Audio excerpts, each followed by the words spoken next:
नमस्कार, देश की बात में हाजिर हैं। पहले बात दिहाड़ी मजदूरों की।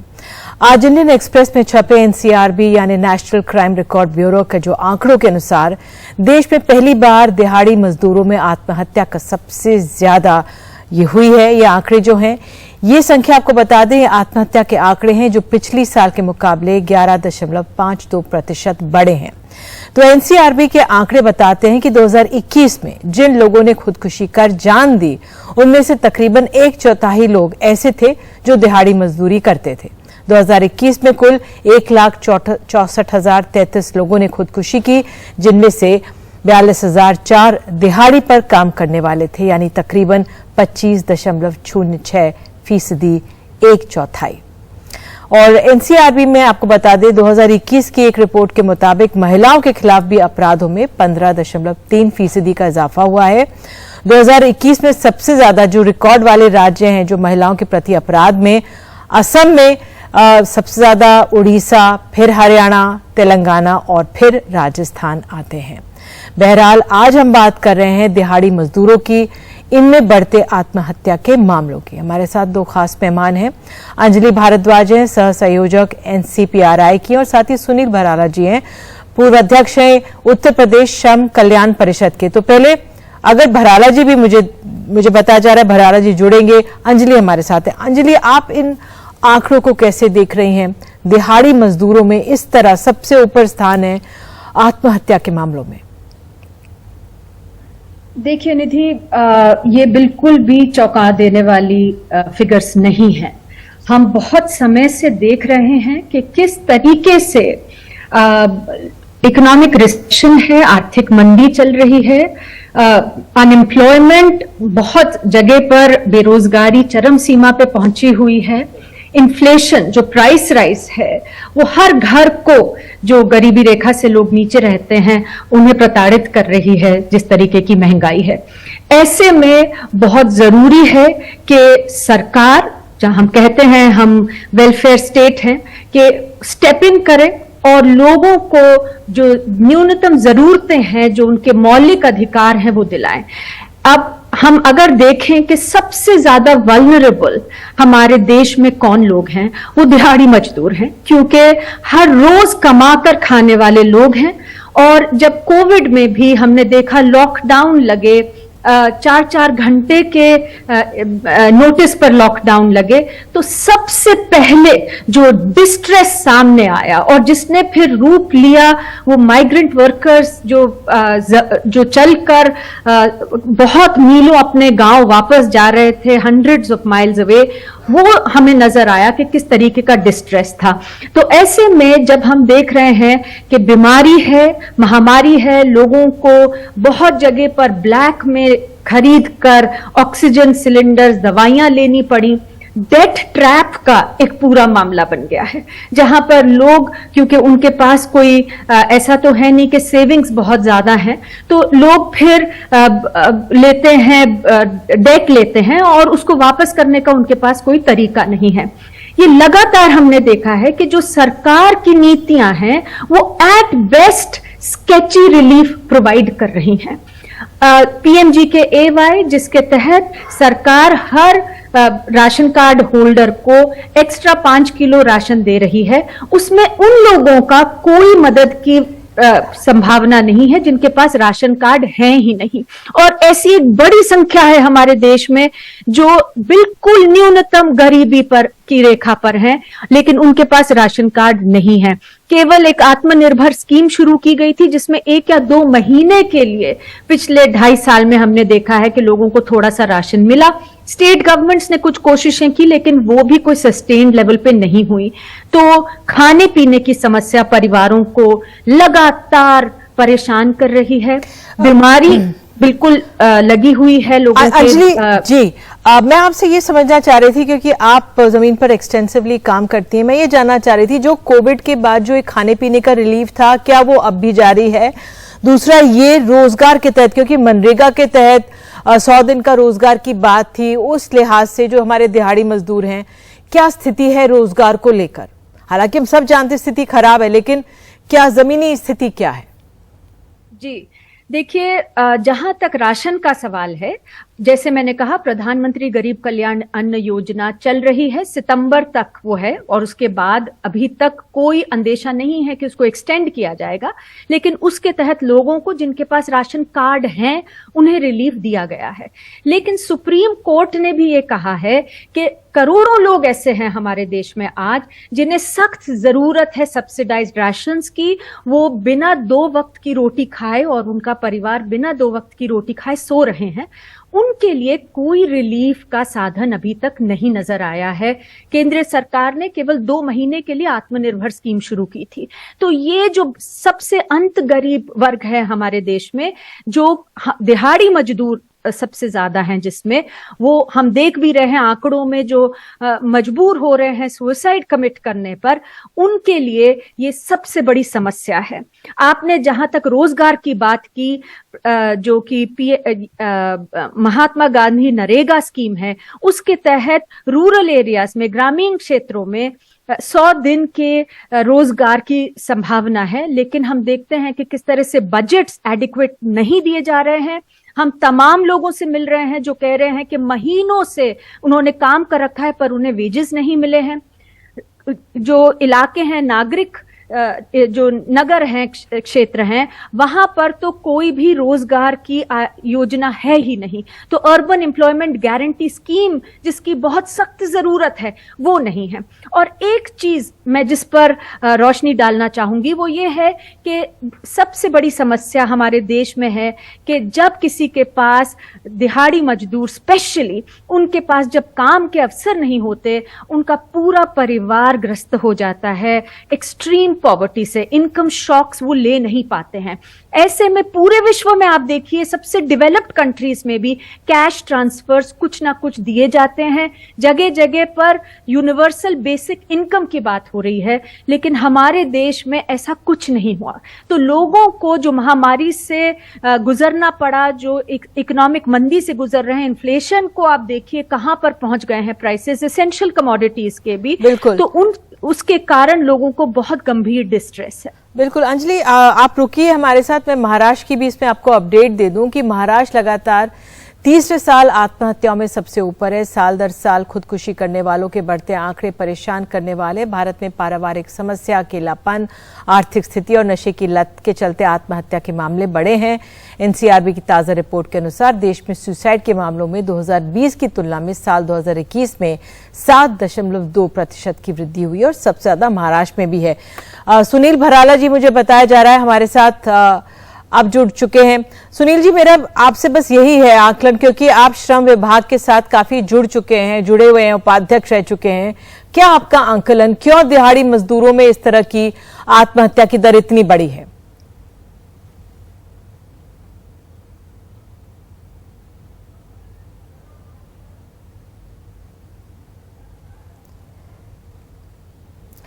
भराला जी, जो ये आंकड़े आए हैं एनसीआरबी के दिहाड़ी मजदूरों पर, आप किस तरह से देख रहे हैं कि यह स्थिति बेहतर हो? देखिए, जो प्रतिदिन का जो श्रमिक है, उस श्रमिक के सामने समस्याएं तो हैं और उस समस्याओं से कहीं भागने की जरूरत भी नहीं है। उसका निस्तारण करने में हमें ध्यान देना चाहिए। हम उसको ध्यान देने में भी लगे हैं। ऐसे परिवार जो दैनिक मजदूरी करते थे, श्रमिक थे, तो उसे रोजगार की थोड़ी कठिनाई हुई है। तो उनके रोजगार में कोरोना काल जब चला तो कोरोना काल के दिनों में बहुत भारी समस्या का सामना उन्हें करना पड़ा था। परंतु जैसे जैसे कोरोना से हम निकल करके बाहर आ रहे हैं, तो उन श्रमिकों को अब रोजगार दैनिक के रूप में मिल रहे हैं। अब ऐसा नहीं है कि वो लोग आत्महत्या करने के लिए मजबूर होंगे। बहुत सारे श्रमिकों ने आत्महत्या की है, ये बिल्कुल सही बात है और ये आंकड़ा बिल्कुल सही है। और लोग विवश भी हुए, लोगों ने आत्महत्या की है। उनके सामने समस्या थी, परिवार चलाने के लिए उनको रोजगार नहीं था, पैसा नहीं था उनके पास। उनको हमने, भारत के प्रधानमंत्री श्री नरेंद्र मोदी जी ने उनको रोटी, अन्न और ये ऑयल यानी भराला जी, लेकिन जो अभी जिस तरह से अंजलि बता रही थी, अन्न की योजना भी सितंबर में समाप्त हो रही है और आप कह रहे रोजगार दे रहे हैं। क्या रोजगार, थोड़ा सा बता दीजिए, दर्शकों को थोड़ा राहत मिलेगी सुनकर। यूपी में क्या रोजगार दे रहे हैं, बता दीजिए जरा। देखिए, अभी जैसे हमने बहुत सारे उत्तर प्रदेश में भी आप देख रहे होंगे कि जितने भी जो स्किल्ड हैं, ऐसे श्रमिक हैं, ऐसे कर्मचारी हैं जो असंगठित में काम करते हैं, जिनके पास जैसे प्लम्बर हैं या इलेक्ट्रीशियन हैं या आदि आदि और क्षेत्रों में काम कर रहे हैं, उनको हमने बहुत प्रयास किया कि उनको ऐसी कंपनियों से जोड़ करके रोजगार देने का उत्तर प्रदेश में हमने लगातार 18 अभी विगत दिनों आपने देखा भी होगा 18 मंडलों में लगातार हमारे बेरोजगार मेले लगे हैं, जिसमें से हजारों श्रमिकों को रोजगार वहां दिया गया है। और फिर जब दैनिक वेतन वाला जहां असंगठित वाले जहां बहुत सारे श्रमिक जो लेबर चौराहे पे जाते हैं, जो सुबह जाकर के और उनको रोजगार खोजना पड़ता है और वहां से ही उनको जाना पड़ता है, फिर शाम को वो दिहाड़ी लेके आते हैं, तो ऐसे रोजगार करने वाले श्रमिक के लिए कुछ कठिनाई जरूर आ रही हैं, क्योंकि जो काम थे वे बंद हैं, बहुत सारे बिल्डरों के काम बंद हैं या बहुत सारी चीजों के काम अब चलने में प्रारंभ हो रहे हैं, तो उनको भी रोजगार के लिए हम सरकार एकदम से सक्रिय है और निश्चित रूप से हम उनकी चिंता करेंगे। लेकिन जिन ऐसे बेरोजगारों ने, श्रमिकों ने, जो दैनिक वेतन के काम करने वाले श्रमिक थे जिन्होंने आत्महत्या की है, जिनका आंकड़ा ये पटल पे आया है, मेरी संवेदनाएं उनके साथ है। संवेदनाएं, आप बहुत धन्यवाद ये बताने के लिए। भाई ये संवेदनाएं हैं भराला जी, लेकिन कुछ नीतिगत फैसले लीजिए जिससे कि जो ये स्थिति है इस पे काबू पाया जा सके।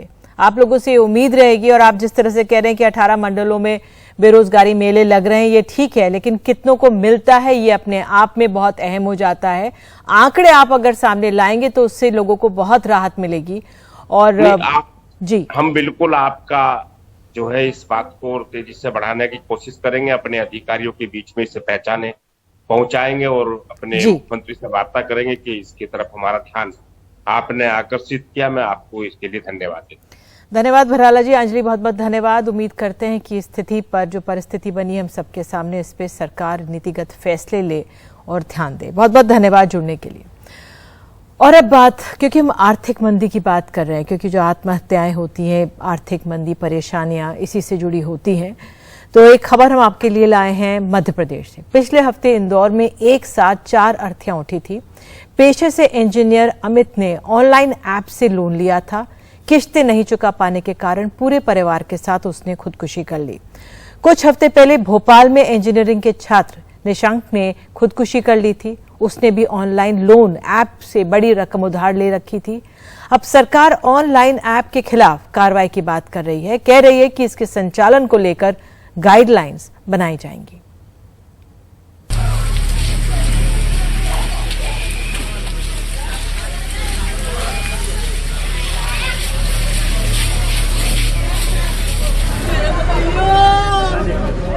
पेशे से इंजीनियर सागर के अमित यादव ऑनलाइन ऐप से 3 लाख के कर्ज की वजह से दुनिया को अलविदा कह बैठे। एक साथ इंदौर में उनके घर से 4 अर्थी उठी। पत्नी और 2 बच्चों की, बेटी याना को नई फ्रॉक, बेटे दिव्यांश को नई ड्रेस पहनाई गई। नाना और दादा दोनों साथ थे, हर आंखें नम। खुदकुशी से पहले अपने सुसाइड नोट में अमित ने सारा दर्द बयां कर दिया। लिखा, मैं अमित अपने पूरे होश में ये पत्र लिख रहा हूँ। जीने की इच्छा मेरी भी है, पर मेरे हालात अब ऐसे नहीं रहे। आदमी में बुरा नहीं हूँ, इसमें किसी की कोई गलती नहीं, मेरी ही है। मैंने कई ऑनलाइन ऐप से लोन ले रखा है, जैसे true balance, movie pocket, money view, smart coin, पर मैं लोन नहीं भर पा रहा हूँ। इज्जत के डर से यह कदम उठा रहा हूँ। कृपा कर पुलिस मेरे परिवार जैसे माँ बाप, सास ससुर को परेशान न करें, मैं ही दोषी हूँ। एक विशेष बात मेरे परिवार को बता दें कि लोन पैन कार्ड का होता है। अगर पैन धारक मर जाता है तो लोन का कोई अस्तित्व नहीं रहता। मेरा लोन किसी को भरने की जरूरत नहीं। मम्मी, मैं जा रहा हूँ। दोपहर में जानकारी लगी, जब इन्होंने फोन नहीं उठाया तो वहाँ सागर से इनके परिवार के फोन आए इनकी सास के पास, टीना की मम्मी के पास। तो टीना की मम्मी ऊपर आई उनको उठाने। बहुत देर से परेशान हो रहे थे, आवाज दे रहे थे, अंदर से कूलर की आवाज आ रही थी, कोई उठा नहीं रहा था। तब बहुत देर आवाज उठाने के बाद में उठे नहीं, तो फिर पुलिस वालों को हमने बुलाया। पुलिस की मौजूदगी में जब दरवाजा तोड़ा तो चारों लोग मृत अवस्था में पाए गए। एक सुसाइड नोट मिला हुआ है, उसमें उसने बताया कि उसके ऊपर कुछ लोन वगैरह था और परेशान था, निराशा की उसमें था, जिसकी वजह से उसने सुसाइड किया। पिछले महीने भोपाल में इंजीनियरिंग के छात्र निशांक राठौर की मौत का मामला पुलिस एसआईटी और साइबर सेल की जांच में भी एक ही नतीजे पर पहुंचा, खुदकुशी। साइबर फॉरेंसिक रिपोर्ट में खुलासा हुआ कि निशांक कर्ज में डूबा था। उसने भी कई सारे चाइनीज लोन ऐप से कर्ज ले रखा था। सरकार ने पहले गूगल को कहा वो ऐसे ऐप प्ले स्टोर से हटाए, फिर गाइडलाइन बनाने की बात भी कही जा रही है। अब गूगल ने ऐसे सभी ऐपों को अपने प्ले स्टोर से हटाने का जो निर्णय लिया है, मैं उसका स्वागत करता हूं। लेकिन ये निवेदन भी करता हूं गूगल कंपनी के सभी अधिकारियों से कि भविष्य में इस बात का ध्यान रखें और एहतियात बरतें कि इस तरह के अनाधिकृत ऐप किसी भी रूप में प्रयोग में नहीं लाए जाए। ये पहली बार था, इसलिए हमने कहा है दूसरी बार कार्रवाई हो। सरकार अब जागने की बात कर रही है। जब अकेले इंदौर में इस साल 5000 से ज्यादा शिकायतें पुलिस को मिली है। इन ऐप्स के काम करने का तरीका बेहद शातिराना है। ऐप डाउनलोड करते ही गैलरी, कॉन्टैक्ट, लोकेशन एक्सेस की परमिशन लेते हैं। कई दफे ये यूजर की निजी जानकारी मालवेयर से चुरा लेते हैं। लोन में 60 से 70% तक रकम देते हैं, बाकी सर्विस और दूसरे चार्ज के नाम पर काट लेते हैं। ब्याज 35 से 40% तक वसूला जाता है। ये ऐप 5 से 10,000 के छोटे लोन देते हैं, अधिकतम 50,000 तक, लेकिन ब्याज मिलाकर चंद हफ्तों में लाखों वसूले जाते हैं। पैसे नहीं देने पर होता है ब्लैकमेलिंग और शोषण का खेल शुरू। कई लोग पहला उधार चुकाने के लिए दूसरे और दूसरा उधार चुकाने के लिए तीसरे ऐप से लोन लेते हैं और इसी के साथ इन लोन ऐप्स के जाल में फंसते चले जाते हैं। कोरोना के बाद लोगों की खस्ता आर्थिक हालात ने भी लोन बांटने वाली इन चीनी कंपनियों को अपना धंधा बढ़ाने में बहुत मदद की। बिना डॉक्यूमेंट और वेरिफिकेशन के तुरंत लोन पाने के लालच में लोग इन ऐप से लोन ले लेते हैं। यहीं से शुरू होता है ब्लैकमेलिंग और टॉर्चर का खेल। देश में मोबाइल ऐप से फटाफट लोन के नाम पर मनी लॉन्ड्रिंग का चीनी रैकेट सक्रिय है। ये ऐप कंपनियां भारतीयों के नाम से रजिस्टर्ड हैं, लेकिन लाखों करोड़ों की रकम चीन भेजी जा रही है। उससे पहले इसे शेल कंपनियों के लंबे नेटवर्क में घुमाया जा रहा है। लोन ऐप का ये पूरा खेल चीन से जुड़ा है। कई कंपनियां फर्जी दस्तावेजों पर बनी हैं, जिनके सर्वर चीन या फिलीपींस में हैं। बेहद शातिराना तरीके से ये गिरोह काम कर रहे हैं और इन्हें पकड़ना भी मुश्किल होता जा रहा है। छोटे से लोन के चक्कर में लोग ब्लैकमेल हो रहे हैं। ये ऐप उनके लिए जानलेवा साबित हो रहे हैं और देश की सुरक्षा के लिए खतरा भी। इंदौर से अपने सहयोगी समीर खान और भोपाल से कैमरा पर्सन रिजवान के साथ अनुराग द्वारी, एनडीटीवी इंडिया। और देश की बात में आगे आदिवासी महिला पर कहर। बीजेपी की नेता सीमा पात्रा के अत्याचार सामने आए।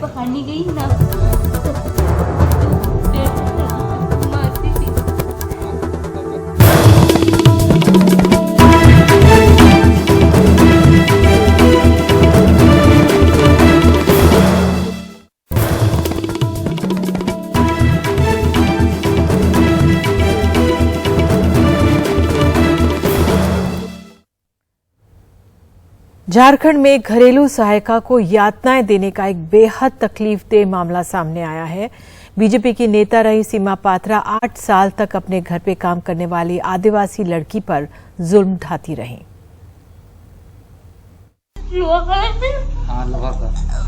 उससे मारा। इस लड़की ने कई दिन कमरे में बंद भूखे प्यासे काटे। लोहे की रॉड से मारकर उसके दांत तोड़ दिए गए। उसकी लगातार पिटाई की जाती रही। फर्श चाटकर साफ करने की सजा दी गई। जब पकड़नी गई ना, तब से वो जो बेल्ट है ना, उससे मारती थी। आपको उसका बेल्ट से ना? हाँ, और इजू 8 साल की यातना का ये इतिहास बताना तक उसके लिए मुश्किल है। एक पड़ोसी ने पुलिस को खबर दी, तब इसे छुड़ाया जा सका। फिलहाल रांची के रिम्स में उसका इलाज चल रहा है। हाँ, लोहा का उससे मारा। ना ठीक है। पहले पूरा दांत हम कैसे हम चाहते हैं ना, जब ठीक हुए ना, हम आगे और पढ़ना चाहे जानते हैं। जब पकड़नी गई ना, तब से वो जो बेल्ट है ना, उससे मारती थी। आपको उसका बेल्ट से ना? हाँ, और इजू छोटा और करती थी ना। आपको कलछी से मारी है? वही मारी मैडम? हाँ, सीमा पता? हाँ, और जानते हुए जो गर्म तवा चला मारी। ये मामला रांची में रहने वाली बीजेपी नेता सीमा पात्रा के घर का है। सीमा पात्रा बीजेपी राष्ट्रीय महिला मोर्चा कार्य समिति के साथ साथ प्रदेश बीजेपी कार्य समिति की सदस्य भी रहीं। उनके पति महेश्वर पात्रा पूर्व IAS हैं। ये मामला सामने आने पर बीजेपी ने सीमा पात्रा को सस्पेंड कर दिया है। इस प्रकार की घटना समाज के लिए अच्छा नहीं है। अखबारों के माध्यम से, सोशल मीडिया के माध्यम से हमको जानकारी प्राप्त हुई और त्वरित पार्टी ने उनको निलंबित करने का काम किया है और पार्टी की संवैधानिक प्रक्रिया को पूरी करते हुए आने वाले समय में यदि जरूरत पड़ेगा तो उनको पार्टी से निष्कासित। मामले में FIR दर्ज तो हो गई है, लेकिन इसके बाद की कार्रवाई लड़की का बयान लेने के बाद ही होगी। उससे मारा। रांची से हरिवंश शर्मा की रिपोर्ट, NDTV इंडिया। हम कैसे जानते हैं जब पकाने गई ना तब वो जो बेल्ट है ना उसको मारती थी। और आपको बता दें, सीधे हम चलते हैं बेंगलुरु की एक खबर जो जुड़ी हुई है ईदगाह से जुड़ी हुई। सुप्रीम कोर्ट ने कहा है कि बेंगलुरु के ईदगाह मैदान में गणेशोत्सव पर फिलहाल उन्होंने कोई फैसला नहीं लिया है। अदालत ने कहा है कि अभी यथास्थिति बनी रहेगी। और आपको बता दें, इसके लिए बड़ी बेंच की बात की जा रही है। हमारे सहयोगी आशीष भार्गव हमारे साथ मौजूद हैं, उन्हीं से समझते हैं कि पूरा मामला है क्या। आशीष, बताइए क्या स्थिति है और क्यों इस तरह से बढ़ा हुआ ये मामला। जी देखिए, बहुत बड़ी खबर हम सुनाने जा रहे हैं।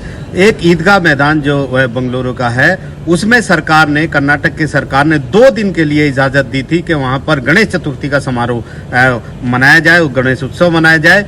उसको लेकर वक्फ बोर्ड पहले परमिशन दी थी हाई कोर्ट ने, उसके बाद सुप्रीम कोर्ट कर्नाटक वक्फ बोर्ड पहुंचा था और 3 जजों की बेंच ने 2 घंटे तक इस मामले को सुनने के बाद एक बड़ा फैसला सुनाया है और रोक दिया है सरकार को।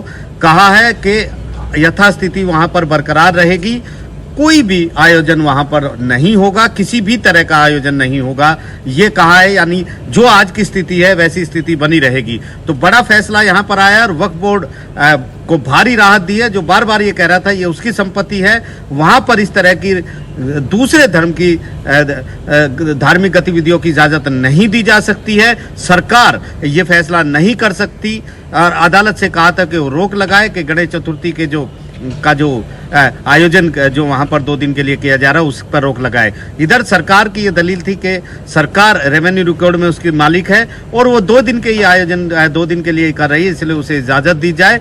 वो इस बात का ख्याल रखेगी कि 2 दिन के बाद ये मैदान खाली हो जाए। लेकिन सुप्रीम कोर्ट ने तमाम दलीलों को नकार दिया और कहा है कि ये मामला जो है फिलहाल यथास्थिति वहां पर रहेगी, यानी वहां पर कोई गणेश उत्सव, गणेश चतुर्थी का समारोह नहीं होगा। सुप्रीम कोर्ट ने यथास्थिति बरकरार रखी और कहा है कि आगे इस मामले के लिए आप वापस हाई कोर्ट जाइए। तो बड़ा फैसला आया है। 3 जजों की बेंच ने 2 घंटे तक इसे सुना। इससे पहले 2 जजों की बेंच ने करीब 2-2.5 घंटे इस मामले को सुना था, लेकिन दोनों जजों की राय अलग थी, इसलिए मामले को 3 जजों के पास भेजा गया। वक्त बहुत कम था, 3:45 से ऊपर हो चुका था। जज CJI UU ललित के पास मेंशन किया गया वक्फ बोर्ड के वकील कपिल सिब्बल और दुष्यंत दवे के द्वारा। CJI ने तुरंत एक 3 जज की बेंच बनाई और 4:30 बजे वक्त का सुनवाई का मुकर्रर किया और एक बड़ी सुनवाई हुई करीब 2 घंटे तक, 4:30 बजे से शुरू होकर 4:35 पर। और अब एक फैसला आया है सुप्रीम कोर्ट का, जिसमें साफ कर दिया है कि बेंगलुरु का जो ईदगाह मैदान है वहां पर किसी तरह का कोई आयोजन नहीं होगा। सीधे तौर पर कर्नाटक सरकार को पूरी तरह बड़ा झटका लगा है। जी बिल्कुल आशीष, बहुत बहुत धन्यवाद इस जानकारी के लिए, क्योंकि कल ही गणेश चतुर्थी और उससे पहले सुप्रीम कोर्ट ने कई घंटे इस पर सुनवाई की, जिस तरह से हमारे सहयोगी आशीष बता रहे थे।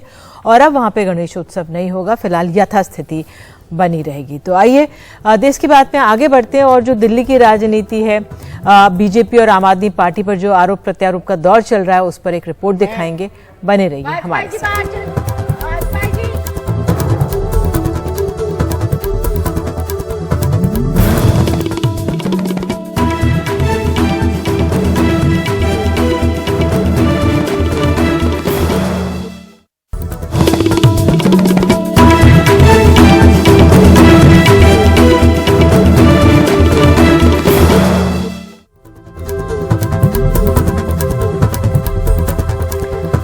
तो दिल्ली में आम आदमी पार्टी और बीजेपी के बीच जंग सी छिड़ी हुई है। आरोप प्रत्यारोप के दौर में दोनों तरफ से विधायकों द्वारा रात भर धरने प्रदर्शन की राजनीति भी चल रही है। तो आज सीबीआई ने दिल्ली के उप मुख्यमंत्री मनीष सिसोदिया के बैंक लॉकर की जांच की, जिसके बाद मनीष सिसोदिया ने दावा किया कि ना उनके घर और ना ही बैंक लॉकर में कुछ मिला है, इसलिए उनको क्लीन चिट मिल गई है। सिसोदिया ने बीजेपी से 3 सवाल भी कर डाले। 14 घंटे तक मेरे घर में सीबीआई रही। 14 घंटे में जो उन्होंने पूछा, देखना चाहा देखा, पूछना चाहा पूछा, मैंने हर प्रश्न का जवाब दिया। जेपी नड्डा जी सीबीआई भेजी थी, उसी से पूछ लो। अगर मेरी बात यहां पब्लिक में समझ में नहीं आती है तो सीबीआई तो आपकी भेजी हुई थी, उससे पूछ लो। भाई मनीष सिसोदिया ने इस प्रश्न का क्या जवाब दिया? जो यहां खड़े होकर दे रहा हूं वो वहीं दिया। क्या जवाब दें? जवाब तो सारे दे दिए। आप अपनी सीबीआई पे भरोसा नहीं कर रहे कि सीबीआई वाले आपको सच बताएंगे। सीबीआई वाले भी कह रहे हैं कि हम संतुष्ट हैं, इनके घर से कुछ नहीं मिला। तो प्रधानमंत्री जी बेहद आक्रामक मुद्रा में दिल्ली के उप मुख्यमंत्री मनीष सिसोदिया का जवाब बीजेपी अध्यक्ष जेपी नड्डा को। नड्डा ने आरोप लगाया था कि अरविंद केजरीवाल सवालों के जवाब नहीं दे रहे हैं। सबसे पहली बात तो ये है कि अभी तक केजरीवाल साहब ने शराब नीति पर तो जवाब दिया ही नहीं है। कभी बोलते हैं हमको अंदर करना चाहते हैं, कभी बोलते हैं हमको तकलीफ दे रहे हैं, कभी बोलते हैं अरे भाई प्रदेश को घाटा हो गया, इतना बड़ा घोटाला हो गया, आंकड़ों सहित सबने रख दिया। तू इधर उधर की बात न कर, तू ये बता कि कारवा लुटा तो लुटा। इससे पहले मनीष सिसोदिया अपनी पत्नी के साथ कथित एक्साइज घोटाला मामले में सीबीआई से अपने बैंक लॉकर की जांच करवाने गाजियाबाद के वसुंधरा में पंजाब नेशनल बैंक की शाखा में पहुंचे। करीब 2 घंटे की जांच के बाद मनीष सिसोदिया ने दावा किया कि उनको क्लीन चिट मिली है। सीबीआई को सबूत की तलाश है और उप मुख्यमंत्री जी के पास आत्मविश्वास है। परेशानी मनीष सिसोदिया की बढ़ी तो है, पर पार्टी अपने इस नेता के साथ मजबूती से खड़ी है। जैसे मेरे घर में कुछ नहीं मिला, वैसे ही लॉकर में भी कुछ नहीं निकला। मुश्किल से 70-80 हजार रुपए के कुछ बच्चों के, कुछ मेरी पत्नी के ज्वेलरी वगैरह, कुछ इस तरह की चीजें हैं। इसके बाद आक्रामक तेवर दिखाते हुए मनीष सिसोदिया ने दिल्ली विधानसभा में कहा कि उन्होंने सभी सवालों के जवाब दिए हैं, अब सवालों के जवाब देने की बारी बीजेपी की है। बीजेपी बताए कि नोटबंदी के दौरान 1400 करोड़ रुपए के घोटाले के मामले में उपराज्यपाल विनय कुमार सक्सेना की जांच क्यों नहीं हो रही। दिल्ली के उपराज्यपाल महोदय माननीय श्री विनय सक्सेना जी, 1400 करोड़ रुपए के नोट बदलवाए आपने जब आप खादी ग्राम उद्योग के चेयरमैन थे। वो 1400 करोड़ रुपए की सीबीआई जांच कब होगी? वो मनी लॉन्ड्रिंग था, उसका जवाब दो कि उसकी जांच कब होगी। उसकी जांच में सीबीआई में उनकी रेड, उनके यहां रेड कब होगी? भाजपा के प्रदर्शन कब तक जारी रहेंगे? जब तक Manish Sisodia deputy chairman, deputy CM से रिजाइन नहीं करेगा। वैसे बताने वाली बात यह है कि आम आदमी पार्टी और बीजेपी की इस राजनीतिक लड़ाई के बीच दिल्ली विधानसभा का जो विशेष सत्र केवल 1 दिन के लिए बुलाया गया था, वो बुधवार को अपने 4थे दिन में प्रवेश कर जाएगा। और जहां तक बात है अरविंद केजरीवाल के विश्वास मत की, तो विश्वास मत सोमवार को रखा गया था, लेकिन अभी तक इस पर वोटिंग तो दूर, चर्चा भी नहीं हो पाई है। गाजियाबाद से अपने सहयोगी परिमल कुमार और दिल्ली विधानसभा से अपने कैमरा सहयोगी कानन पात्रा के साथ मैं शरद शर्मा, एनडीटीवी इंडिया।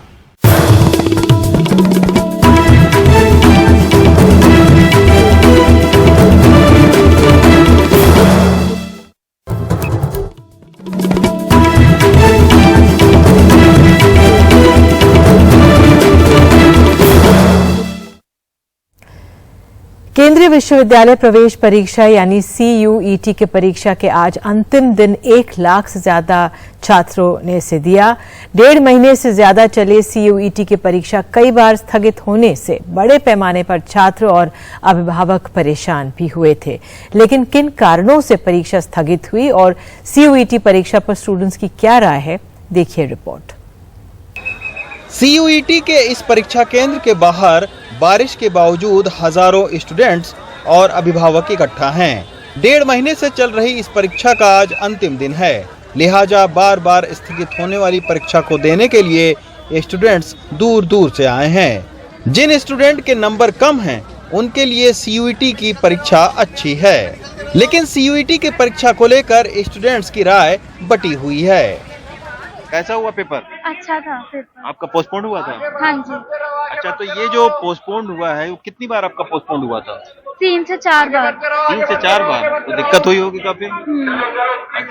अच्छा, ये बताइए कि जो ये एंट्रेंस एग्जाम CUET का हो रहा है, उससे आपके लिए फायदेमंद है वो कि नहीं देना चाह रहे थे? नहीं, मतलब ठीक है, अच्छा ही है। एटलीस्ट जो जैसे स्कूल्स में चीटिंग होती है वो तो बच्चे नहीं आ पाते, इस सबको इक्वल अपॉर्चुनिटी मिलती है आने की। अच्छा, ये एक अच्छी चीज है। कैसा हुआ पेपर? अच्छा हुआ। कब कितनी बार पोस्टपोन हुआ था? 2-3 बार। 2-3 बार। हाँ जी। तो उससे तैयारी पर असर क्या रहा? मतलब अच्छी तैयारी हुई या कुछ नर्वस नहीं, थे? अच्छी तैयारी हुई, मतलब इजी था लेकिन। अच्छा। हाँ जी। अच्छा, ये जो CUET एग्जाम हो रहा है, ये अच्छी चीज है कि नहीं?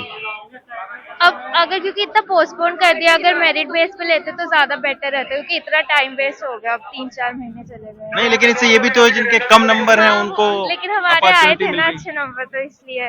अच्छा, आपके अच्छे नंबर आए थे। पहली बार CUET की हो रही प्रवेश परीक्षा में 12 लाख से ज्यादा स्टूडेंट बैठे हैं। नोएडा में सेक्टर 64 का ये वो परीक्षा केंद्र है जहां 4000 से ज्यादा स्टूडेंट परीक्षा देते हैं। यहां लगातार 3 दिन तक परीक्षा स्थगित होने से इस सेंटर की खासी आलोचना भी हुई। खुद AICTE के चेयरमैन ने यहां आकर तकनीकी निरीक्षण तक किया। अब 1 सितंबर से CUET की PG की प्रवेश परीक्षा है। तकनीकी कारणों से बार बार स्थगित होने वाली CUET की प्रवेश परीक्षा आखिर 1.5 महीने के बाद में पूरी हो चुकी है।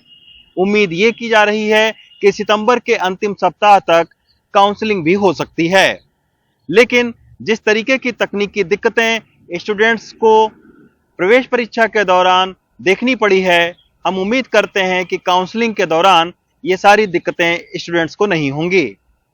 दिल्ली से रवीश रंजन शुक्ला, NDTV इंडिया। और इसी खबर के साथ देश की बात में आज के लिए इतना ही। नमस्कार।